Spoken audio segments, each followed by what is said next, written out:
அதாவது ஒரு தேர்தலில் ஒரு கட்சி நிற்க வேண்டும் என்றால் தைரியமாக அந்த கட்சி நிற்கணும். ஆனால் இன்னைக்கு அந்த கட்சி நிற்கல. நிற்காத ஒரு கட்சி இன்னைக்கு நாங்கள் நிற்கல ஒதுங்கிக்கிறோம்னு சொன்ன பிறகு அந்த கட்சி யாருக்கு ஓட்டு போடுங்க யாருக்கு ஓட்டு போடாதங்க என்று பிரச்சாரம் பண்ணுறதை நாமளும் பார்க்குறோம், சமூக வலைதளத்திலாம் பார்க்குறோம். அதையும் தாண்டி நான் ஏற்கனவே சொன்னது போலங்கன்னா அதை நான் பெரிய ஒரு பொருட்டாக எடுத்துக்கொள்ளவில்லை. காரணம், தேர்தலில் 3வது 4வது இடத்துக்கு வந்து விடுவோம் என்று தெரிந்துதான் அந்த குறிப்பிட்ட கட்சி நாங்கள் நிற்க மாட்டோம் என்று ஒதுங்கி இருக்கின்றார்கள். இன்னைக்கு அவங்க பிரச்சாரம் பண்ணி இவங்களுக்கு ஓட்டு போட்டுறாதீங்க, இவங்க முதல்ல வந்துடக்கூடாது அப்படிங்கிறது அவங்களுடைய டெஸ்பரேட் மெஷர். அதாவது கடைசி கட்டத்தில் யாரும் கூட இன்னொரு கட்சி வந்துவிடக்கூடாது. நான் ஏற்கனவே சொல்லியிருக்கேன், ஏ டீம் பி டீம்னு சொல்லியிருக்கேன்.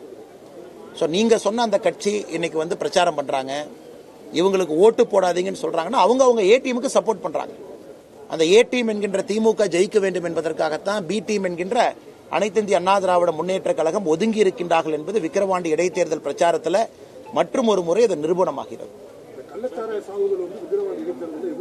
எதிரொலிக்கணும். ஆனால் எதிரொலிக்குமா அப்படிங்கிறது உங்களுக்கு தெரியுங்கன்னா, எப்பொழுதுமே தேர்தல் முடிந்து வாக்கு எண்ணும் போது தான் நமக்கு தெரியும் ஏன் மக்கள் ஒரு மாதிரி ஓட்டு போட்டாங்க, இப்படியே போட்டாங்க அப்படியே போட்டாங்க.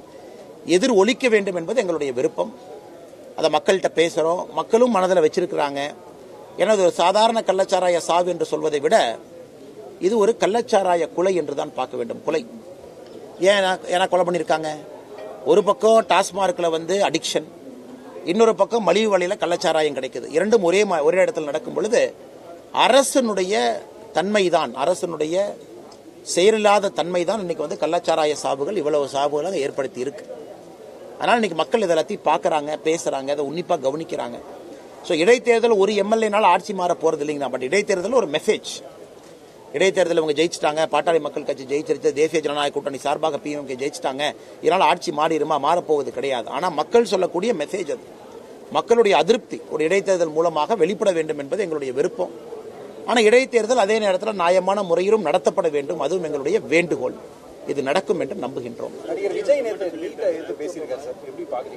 எல்லாருக்கும் அவருடைய கருத்து இருக்குண்ணா. அவருக்கு அவருடைய கருத்து சுதந்திரம். அரசியலுக்கு வர்றாங்க, மக்கள் முன்னாடி நடிகர் விஜய் அவர்கள் அவருடைய கருத்தை வைக்கட்டும். வரண்ணா, அதுக்கு 2வது வரங்கண்ணா. ஸோ நீட்ட தேவை பொறுத்தவரை அவருடைய கருத்து என்ன இருக்கோ அதை சொல்லட்டும். அது உதாரணத்துக்கு தேசிய ஜனநாயக கூட்டணிக்குள் இருக்கக்கூடிய பாட்டாளி மக்கள் கட்சிக்கும் நீட்டை பற்றி மாற்று கருத்து இருக்கு. அது ஒரு ஆரோக்கியமான அரசியல்ல எல்லா கருத்துக்களும் இருக்கட்டும், அதை பற்றி பிரச்சனை இல்லை. அதே நேரத்தில் பாரதிய ஜனதா கட்சி நீட்டினுடைய எங்களுடைய ஆதரவு இன்னும் வலிமையாக நாங்கள் வைத்திருக்கின்றோம். காரணம் ஸ்டாட்டிஸ்டிக்ஸ் நம்பர். நீட்டில் யாரெல்லாம் பாஸ் ஆகிருக்கிறாங்க, எத்தனை பேர் போயிருக்கிறாங்க நீங்கள் பார்த்தீங்கன்னா நம்பர் பொய் சொல்ல போகிறது இல்லை. ஆனால் நாங்கள் ஆதாரத்தின் அடிப்படையில் நீட்டை சப்போர்ட் பண்ணுறோம்.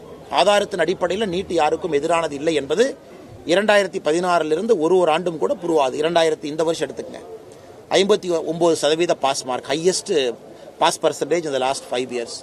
ஆல் இந்தியா டாப்பர்ஸ் தமிழ்நாட்டிலிருந்து. போன ஆண்டை போல இந்த ஆண்டும் அதிகமாக நீட்டு மாணவர்கள் அரசு பள்ளியிலிருந்து அரசு மருத்துவக் கல்லூரிக்கு போக போகிறாங்க. நாங்கள் திரும்ப கேட்கறது, இன்னைக்கு சட்டப்பேரவையில் 2-3 முறை திராவிட முன்னேற்ற கழகத்தினுடைய அரசு நீட்டை எதிர்த்து தீர்மானம் கொண்டு வந்திருக்காங்க.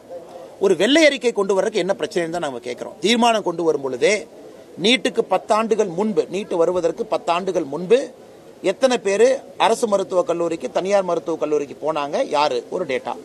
நீட்டு வந்த பிறகு எத்தனை பேர் போனாங்க. நீட் 2016 கிட்டத்தட்ட உங்களுக்கு 15-16 பார்த்தீங்கன்னா 10 வருஷம் ஆயிடுச்சுங்கண்ணா. ஸோ இந்த 10 ஆண்டுகளுக்கான டேட்டா, இதுக்கு முன்பு 10 ஆண்டுகளுக்கான டேட்டா கொடுத்தா பிரச்சனை முடிஞ்சுதேனா? இல்லைங்க, இங்கே பாருங்க, டேட்டாவை பாருங்க. நீட்டு வந்த பிறகு சரியில்லை, ஓபிசி சமுதாயம் போல, எஸ்சி எஸ்டி சமுதாயம் போல, பிற்படுத்தப்பட்ட மக்கள் போகல, பழங்குடியின மக்கள் போல அப்படின்னு கொண்டு வாங்க. இல்லை, அந்த டேட்டா நம்மகிட்ட இருக்கு. இல்லை, இதை மாநில அரசு டேட்டாவே கொடுக்காம வண்டி ஓட்டிட்டு இருக்காங்க. அதனால் ஒரு அரசியல் கட்சி தலைவர்கள் தங்களுடைய சொந்த கருத்தை, தங்களுடைய கருத்தை சொல்லும் முன்பு எப்பவுமே ஒரு சயின்டிபிக் பேசிஸ்ல ஒரு கருத்து சொன்னாங்க அப்படின்னாங்கன்னா அந்த அரசியல் நிலைத்திருக்கும். இன்னைக்கு தமிழ்நாட்டில்னா பாரதிய ஜனதா கட்சி எதிர்த்து பேச வேண்டும் என்பதற்காக இந்த நீட்டு எதிர்ப்பு அப்படியே வச்சு வண்டி ஓட்டிட்டு இருக்காங்க. இந்த நீட் எதிர்ப்புக்கு எத்தனை பொய் சொன்னாங்க. ஒரு கையெழுத்தில் நீக்கிடுவோம், இப்படி நீக்கிறோம், அப்படி நீக்கிடுவோம். இந்தியாவில் எல்லா இடத்திலும் இதுவரை நீட்டை ஏற்றுக்கிட்டாங்க. இன்னைக்கு பாரதிய ஜனதா கட்சி எதிர்க்க வேண்டும் என்கின்ற ஒரே காரணத்திற்காக மம்தா பானர்ஜி நீட்டை எதிர்க்கிறாங்க. ஆனால் மம்தா பானர்ஜி அவர்கள் 7 ஆண்டுகளா நீட் எதிர்க்கலையே. 2017 மம்தா பானர்ஜி எதிர்த்தாங்களா, 18 எதிர்த்தாங்களா, 19 எதிர்த்தாங்களா? இன்னைக்கு இந்தி கூட்டணி திமுக எதிர்க்குது, பிஜேபி எதிர்ப்பதற்கு நீட் ஒரு ஆயுதமாக பயன்படுத்தலாம் அப்படிங்கிறதுக்காகத்தான் மம்தா பானர்ஜி எதிர்க்கிறாங்க. இன்னைக்கு 2வது, இப்போ நீங்கள் சொன்னீங்க நடிகர் விஜய் அவர்கள் ஒன்றிய அரசு அப்படின்னு சொல்லியிருக்காங்க. ஆனால் நாங்கள் தெளிவாக இருக்கின்றோம். யார் என்ன வேண்டுமானாலும் சொல்லிக் கொள்ளட்டும். இந்தியாவினுடைய அரசியலமைப்பு என்ன உணர்த்தது? இந்த கட்சிகள் எல்லாமே 2021க்கு முன்னாடி ஒன்றியங்கிற வார்த்தை வந்துச்சா? இல்லை. ஆனால் இன்னைக்கு விஜய் அவர்களும் கூட திமுக சார்ந்த அரசியல் நான் கையில் எடுக்க போறேன்னா மோஸ்ட் வெல்கம், நோ ப்ராப்ளம். திமுக சார்ந்த அரசியல் எல்லாம் கையில் எடுத்தாங்கன்னா பாரதிய ஜனதா கட்சி மட்டும் தனித்திருக்கும். எங்களுக்கு அது சந்தோஷம். ஏன்னா எங்களுடைய இடத்துல நாங்கள் விளையாட போறோம். ஸோ விஜய் அவங்களும் திமுக எடுத்திருக்கக்கூடிய அப்படியே அந்த கொள்கை முடிவை சார்ந்து போறாங்க, போகட்டும், சந்தோஷம். திமுக அங்கேயே இருக்கட்டும், போட்டு சந்தோஷம். அதிமுகவும் அந்த பக்கம் இருக்கிறாங்க, சந்தோஷம்னா எங்களுடைய அரசியல் இன்னும் எளிமையாகுது. ஏன்னா பாருங்க, பெரும் தலைவர்கள்லாம் இருக்கிறாங்க. இன்னைக்கு பாரதிய ஜனதா கட்சியினுடைய அரசியல் மட்டும் தனித்திருக்கு. அது எங்களுக்கு இன்னும் சந்தோஷம். 4 முனை போட்டியாக வரும்பொழுது தமிழகத்தில் 25% ஓட்டு வாங்கினா எம்எல்ஏ ஆயிரலாம். அதான் 2026 தேர்தலுடைய தாக்கம். அப்ப பாரதிய ஜனதா கட்சி சித்தாந்தம் மட்டும் தனித்திருக்கும். இங்க இருக்கக்கூடிய எல்லா கட்சிகளும் ஒன்றிய அரசு, எல்லா கட்சிகளும் நீட் எதிர்ப்பு, எல்லா கட்சிகளும் இப்படியே, எல்லா கட்சிகளுக்கும் இருமொழி கொள்கை, எல்லா கட்சிகளும் அப்படி இருக்கட்டும். அவங்க மிச்சிருக்கக்கூடிய 40% ஓட்டை பிரிச்சுக்கிட்டோம். ஆனா தமிழகத்தில் எத்தனையோ சதவீத மக்கள் இன்னைக்கு 3 மொழி வேணும்னு கேட்கிறாங்க. 3வது மொழி எனக்கு பிடித்த மொழி வேண்டும் என்று கேட்கின்றாங்க. அது இந்தியா இருக்கட்டும், கன்னடமா இருக்கட்டும், தெலுங்கா இருக்கட்டும்.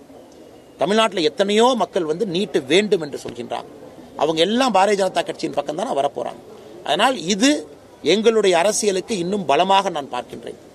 விஜய் அவர்களாக இருக்கட்டும், தொடர்ந்து திமுக சார்ந்த கொள்கைகளை அவர்கள் எடுக்க தமிழகத்தில் பாரதிய ஜனதா கட்சிக்கு உட்பட்ட எங்களுடைய வாக்கு, எங்களுடைய அங்கீகாரம் இருக்கக்கூடிய மக்களுடைய எங்கள் மேல் வைக்கக்கூடிய நம்பிக்கை எங்களுக்கு அது ஆதரவாக வந்துகிட்டு தானே இருக்கும். அதனால் இது அரசியல் கட்சி தலைவராக நீங்க விஜயோட கமெண்ட் என்னன்னு கேட்டீங்கன்னா நான் வரவேற்பேன்னு தான் சொல்லுவேன். ஏன்னா எங்களுடைய அரசியலுக்கு அது நல்லது, அது எங்களுடைய கட்சி வளர்ச்சிக்கு அது நல்லதுதான். ஆனால் ஒரு சாதாரண மனிதனாக அந்த கருத்தை பார்த்தீங்கன்னா அது சரியில்லாத கருத்து என்று சொல்லுவேன். இன்னும் கொஞ்சம் சயின்டிபிக் டேட்டாவை பார்த்து அவங்க சொன்னாங்கன்னா, பேசினாங்கன்னா சிறப்பாக இருக்கும் என்பது எங்களுடைய கருத்துங்கண்ணா.